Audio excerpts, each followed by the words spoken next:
Mr. Speaker, we don't have a trillion-dollar debt because we haven't taxed enough. We have a trillion-dollar debt because we spend too much. That was Ronald Reagan in 1982. President Reagan went on to lead America out of a recession. But history has a way of repeating itself. Somehow Washington never gets the message. And here we are, 30 years later, on the brink of another crisis on New Year's Eve, still addicted to spending money. Now we are over $16 trillion in debt. President Reagan's words and principles remain true today, and they were true when he said them. The problem is spending money. Mr. Speaker, the American people know this. Why doesn't the federal government and Congress understand it? Why? Because Washington is obsessed with spending someone else's money. It's the arrogance of power that Congress spends the people's money without regard to how this obsession affects those very people. When American families are in debt, they sacrifice, they cut spending, whether that means taking one less family vacation or fewer presents under the Christmas tree. Homes across the fruited plain are feeling the pain of the economic squeeze in their wallets, and they adjust accordingly. Because that's what happens when times are tough. American families don't have a limited credit card like Congress does.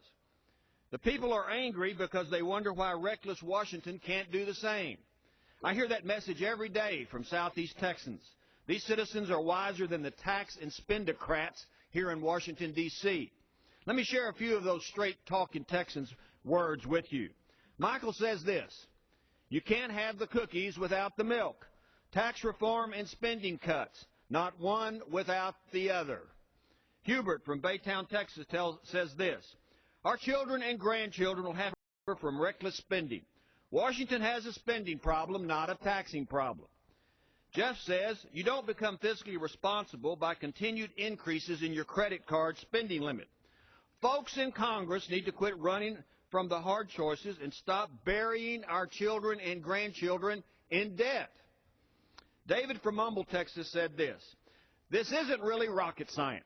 Stop spending money we don't have. Cut back on what we do spend and stop sending money to our enemies. Now there's a novel idea. Paul from Beaumont said this: we do not have a revenue problem. Instead, it's been a spending problem, and it's been a spending problem for a long time. Larry said, if I'm out of cash, I stop spending. Perhaps Congress should do the same thing that I do in my house. When I don't have enough money, I quit spending. But Congress has its own printing press, backed by the Chinese. Ashley says, spending must be stopped. Just taking more from Americans will not fix the problem. Even if my direct taxes are not affected, my employers are.